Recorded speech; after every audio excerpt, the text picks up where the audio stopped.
नमस्कार दोस्तों, जय सिया राम। इसलिए बोल रहा हूं क्योंकि मुनीर को खतरा पड़ गया है कि मोदी जी अटैक करने वाले हैं। अब ये मुनीर को आईएसआई से नहीं पता लगा, किसी और सोर्सेज से पता लगा है। अर्जेंट नहीं, इमरजेंसी मीटिंग बुलाई है अपने ऑफिस में। और पाकिस्तान की नंबर 1 आर्मी जो अभी अभी अफगानियों के हाथों में पिटाई घर का आई है, पैंटें उतार कर चौराहे पे उन्होंने टांग दिए हैं तालिबान ने, वो भी पाकिस्तान के अंदर इनकी चौकियों के पास जो उन्होंने टेक ओवर कर ली। सुना है कि 200 से लेकर 300 पाकिस्तानी आर्मी के लोग मारे जा चुके हैं। और ये जो नंबर 1 आर्मी का नंबर 1 जो मुनीर है, उसने आईएसआई को पूछा है कि भैया तुम तो दुनिया की नंबर 1 स्पाई एजेंसी थी, तुम्हें पता नहीं लगा कि अफगानिस्तान वाले आ रहे हैं, हमें ठोक कर जाएंगे, तो तुम नंबर 1 कहाँ के हुए? यानी कि पाकिस्तान के अंदर आर्मी चीफ के पास इंफॉर्मेशन है कि कहां पे क्या होने वाला है, मोदी जी कब अटैक करने वाले हैं। नंबर 1 आईएसआई को पता ही नहीं था। यानी कि पाकिस्तान की, जिसको ये बोलते थे मोस्ट फियर्ड आईएसआई एजेंसी है, ये अब फॉल बैक कर रही है। यानी कि दुनिया की सबसे डेंजरस स्पाई एजेंसी, आज उसको एक भी थ्रेट पता नहीं लगता। क्रैक्स आने शुरू हो गए हैं आईएसआई के अंदर। क्यों आ रहे हैं ये भी बताऊंगा, ये भी मुनीर ने एक्सप्लेन कर दिया। अब ह्यूमिलेशन क्या है, पहले नंबर्स की बात करते हैं। 200 से ज्यादा पाकिस्तानी सोल्जर्स मारे गए, फर्क नहीं पड़ता क्योंकि ये और पैदा कर लेंगे। लेकिन जो मारे गए हैं, मारा किसने है? भारत ने नहीं मारा, अफगानिस्तान के तालिबान ने मारा है। ये वही तालिबान है जिसे आईएसआई ने क्रिएट किया, उनको वेपन्स दिए, आज वही अब उन्हीं के वेपन्स को पाकिस्तान के ऊपर यूज कर रहे हैं। यानी कि उन्होंने अपनी गन्स का मुंह इनके नीचे नीचे या ऊपर कहीं भी उन्होंने कर दिया है। अब आप सोच के देखिए, ये सिक्योरिटी फेलियर नहीं है। पहली बात ये आईएसआई का फेलियर था। और वर्ष क्यों हो रहा है? आईएसआई को एक भी अटैक के बारे में पता नहीं लगा। आप देखिए, एक एक करके बताऊंगा आपको। तालिबान ने अटैक किया, आईएसआई को पता नहीं था। टीटीपी ने मिलिट्री पोस्ट के ऊपर हमला किया, टेक ओवर कर लिया, इनको पता नहीं था। और ऑपरेशन सिंदूर हम करके खत्म करके वापस आ गए, इनको पता ही नहीं लगा कि हुआ क्या है, कब मोदी जी आए, कब ठोक के चले गए, इनको पता नहीं लगा। और इसीलिए आज जो बॉस है आसिम मुनीर साहब का इनकी कंट्री में, वो आज वहां पे बैठ के रो रहा है और इनको गाली निकाल रहा है। इमरजेंसी मीटिंग रावलपिंडी में हो रही है। टॉप ब्रॉस आर्मी की भी और आईएसआई का, दोनों को बुलाया है। और उनको एक क्वेश्चन पूछा कि ये What the hell is happening in this country? मुझे कोई इंफॉर्मेशन तुम्हारी तरफ से आती क्यों नहीं है? मोदी हमारे ऊपर अटैक करने वाले हैं, इनके पास पूरी इंफॉर्मेशन है, लेकिन आईएसआई को पता नहीं था, आईएसआई सो रही थी। और Munir did not even hold back. उन्होंने डिमांड किया कि मुझे आंसर चाहिए आपकी तरफ से, और साथ में अल्टीमेटम दे दिए कि मुझे अगले इतने घंटों में मुझे आंसर चाहिए, सब चीज़ों को फिक्स करना पड़ेगा आपको, नहीं तो आपको कॉन्सिक्वेंसेस फेस करने पड़ेंगे। कॉन्सिक्वेंसेस ये हैं कि आपकी नौकरियों से आपको बाहर निकाल दिया जाएगा, और जो आपने अरबों डॉलर कमाए हैं वो सारे भी मैं ले लूँगा, क्योंकि पाकिस्तान से तो निचोड़ने का उसके पास कोई मौका नहीं है। अब आते हैं कि हो क्या रहा है। जो क्रूअल्टी है, क्रूअल आयरनी है, वो ये है कि पाकिस्तान के ऊपर भारत की तरफ से या कहीं और की तरफ से कोई थ्रेट नहीं है। उन्होंने अपना थ्रेट खुद ही क्रिएट किया है। टीएलपी, तालिबान, इवन की तहरीक लेबाक, ये वो एजेंसी है या जो ऑर्गेनाइजेशन है जिसे यूज़ करते रहे पॉलिटिकल पार्टीज़ के अगेंस्ट। कभी नवाज शरीफ को अंदर कर दिया, कभी इमरान खान की गवर्नमेंट को गिरवा दिया। ये सारे के सारे लोग जो पॉलिटिशियंस को कंट्रोल करने के लिए था, आज वही तहरीक लेबाक वो आर्मी को ठोक रही है। लिटरली लद्दाख के लोगों ने इनकी पैंटें उतारी हैं और इनको नंगा करके इनको भगाया है। अब आप सोच के देखिए, जहां पर आर्मी का ये हाल होता हो, रेडिकल्स वहां पर तेज होते हो, वहां पर आर्मी चीफ इमरजेंसी मीटिंग करके आईएसआई नंबर 1 वाली उसको बोलता है तुम कर क्या रहे थे? मैं कहता हूं आसिम मुनीर, तुम क्या कर रहे थे भाई?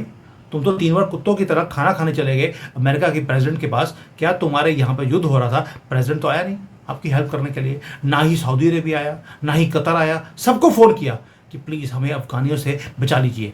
बाद में खुद ही बोल दिया हम सरेंडर करने को तैयार हैं, आप बस हमारे ऊपर अटैक मत करना। ये आज आईएसआई के चीफ को बोल रहा है तुम क्या कर रहे थे? मैं कहता हूँ आसिम मलिक, तुम क्या कर रहे थे जब तुमने कंट्री को बेच के आ गए अमेरिकन के हाथों में? इवन कि चाइना, जिसको तुमने अल्लाह की झूठी कसम खा के बोला था हम हमेशा आपके साथ रहेंगे, हम अमेरिका के साथ नहीं जाएंगे, तुमने उनको भी धोखा दे दिया। चलो वो तो अल्लाह की कसम खा ली तो धोखा तो होगा ही। अब दोस्तों, ये सारा जो स्यापा हुआ है, ये हुआ क्या और हुआ कैसे? डिप्लोमेटिक थप्पड़ मारा अफगानिस्तान के फॉरेन मंत्री ने जब वो भारत में था। क्या बोल दिया उसने? Kashmir is integral part of India, और जब हम वेट कर रहे हैं कब अफगानिस्तान का बॉर्डर भारत के साथ जुड़ जाएगा। Let that sink in. ये छोटी स्टेटमेंट नहीं थी जिसके बाद आसिम मुनीर पागल हो गया है। तालिबान, जिसको पाकिस्तान ने क्रिएट किया, आज वो बोल रहा है कि अफगानिस्तान और भारत का बॉर्डर कश्मीर में जुड़ता है।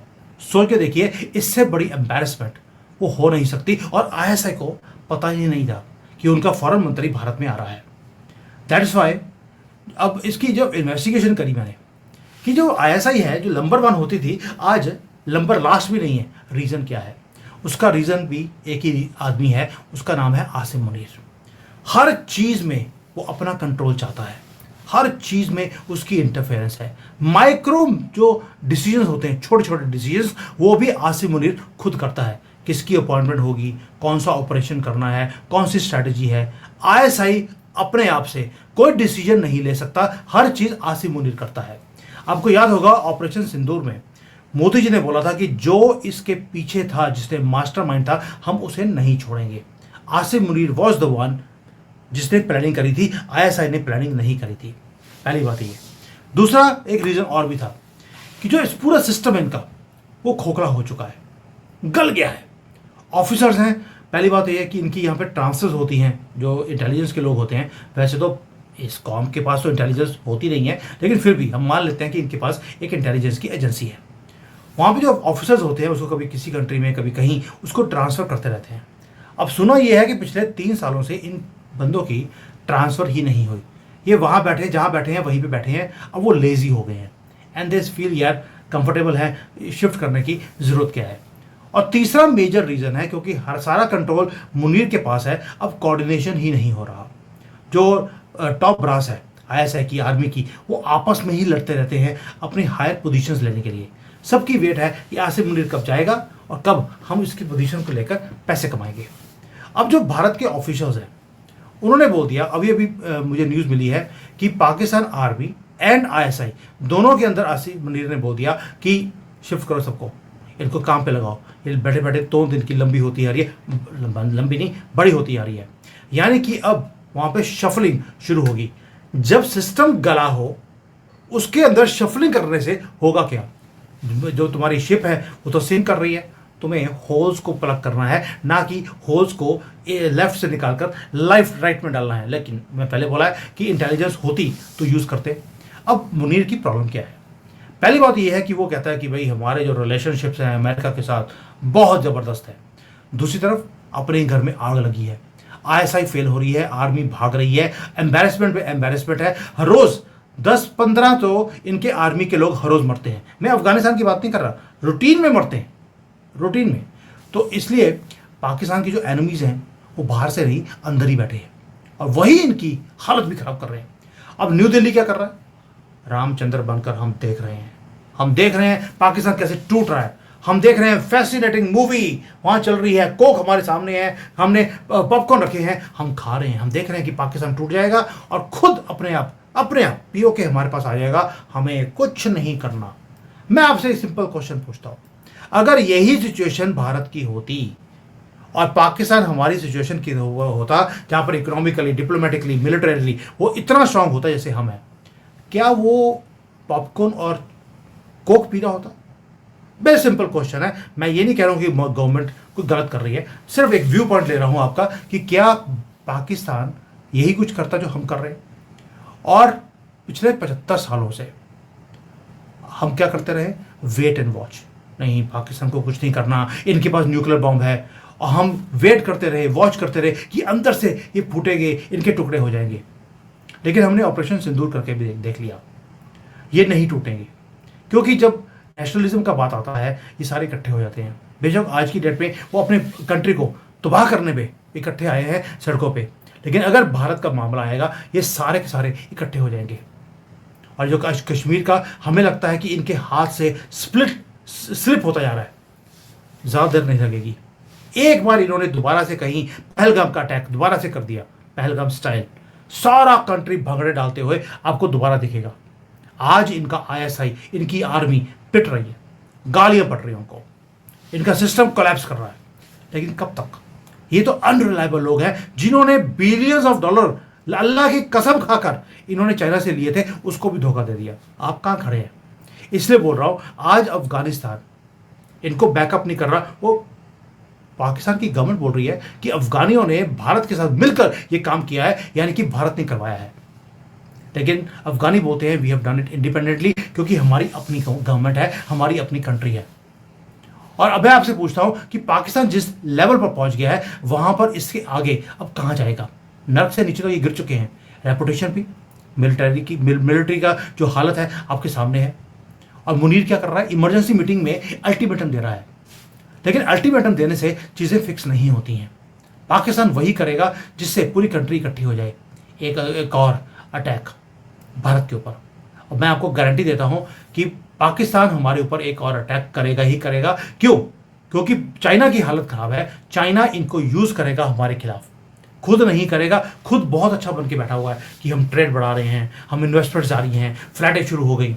वो खुद नहीं करेगा, लेकिन पाकिस्तान करेगा हमारे खिलाफ, ताकि आईएसआई और आर्मी को दिखाया जाए कितने जबरदस्त हैं। भाई मैं आपसे सिंपल पूछता हूं, इन्होंने हमारे 26 से 27 लोग पहलगाम में धर्म पूछ के मारे, हमने इनके 200 मार दिए। हमें 27 का दुख है, इनको 200 का दुख है? बिल्कुल भी नहीं। वो कहते हैं ये तो अल्लाह के लिए मरने के लिए था, अल्लाह का काम करके मर गए, कोई दिक्कत नहीं है। ये डिफरेंस है उनके अंदर और हमारे अंदर। उनको फर्क नहीं पड़ेगा जब तक कि आप इनके 2-4 टुकड़े नहीं करते। आपके पास कोई और चॉइस नहीं है, ये दोबारा पैदा हो जाएंगे। आपको मालूम है कि उनकी पॉपुलेशन कितनी तेजी से बढ़ रही है। वो जन्म ही लेते हैं भारत को नुकसान करवाने के लिए।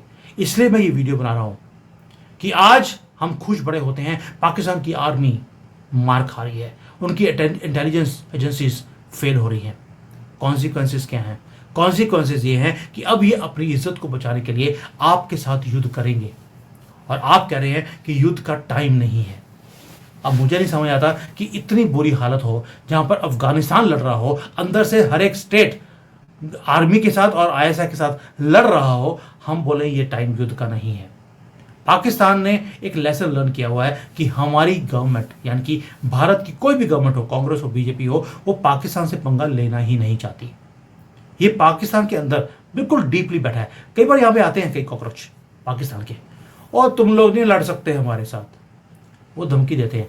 मैं ये नहीं कह रहा हूँ कि वो क्यों धमकी दे रहे हैं तो हम जाकर लड़ाई कर लें। What I am saying is कि पाकिस्तान हमारी सिचुएशन में होता तो हमें ऐसे खुला नहीं छोड़ता। और ये जो थ्रेट्स हैं ये उनकी तरफ से आती रहेंगी। आज आप बड़े खुश हो रहे होंगे कि पाकिस्तान के अंदर आग लगी है। यस, ये खुशी का टाइम है, पॉपकॉर्न खाने का टाइम भी है, कोक पीने का टाइम भी है। बट साथ में हमें भी कुछ करना पड़ेगा। हम ये सोचें कि आसिम मुनीर की हालत खराब कर देगा अफगानिस्तान, हमारे लिए नहीं होगा। हमें खुद लड़ना ही पड़ेगा अपने कंट्री को बचाने के लिए, क्योंकि जब तक पाकिस्तान के 4 टुकड़े नहीं होते, ये पाकिस्तानियत जो ये जहन में बैठी हुई है इनके, जो भारत में 30 करोड़ इलीगल ये कॉकरोच रहते हैं।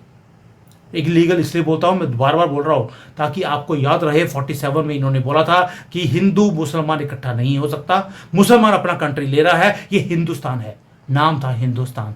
क्या आपको हिंदुस्तान मिला? नहीं। 2020 ये अपनी कंट्री लेने के बाद इलीगली ये भारत में रहे, और आप आज भी बोलते हैं हम पंगा नहीं लेंगे, ना भारत के अंदर पाकिस्तानियों से, ना भारत के बाहर एक्चुअल पाकिस्तान से। और ये जो एंड ऑफ पाकिस्तान है ये अपने आप नहीं होगा, ये एंड आपको करवाना पड़ेगा। भगवान आकर नहीं करेगा, और टाइम बताएगा कि क्या हमने मिस्ड अपॉर्चुनिटी थी ये। जैसे इंदिरा गंदगी के लिए बोलते हैं कि 1971 में हम बांग्लादेश को अपने कंट्री में मिला सकते थे, हम चिकन नेक को ब्रॉड कर सकते थे, हम लाहौर ले सकते थे, कश्मीर पूरा ले सकते थे। हमने अपॉर्चुनिटी को मिस किया। क्या 25 साल के बाद यही चीज़ जो प्रेजेंट गवर्नमेंट है इसके लिए बोली जाएगी? ये मैं सोचना भी नहीं चाहता इसके बारे में, बट एक थॉट था which I wanted to put it across you. Please put your comments on this. Thank you. जय हिंद, वंदे मातरम।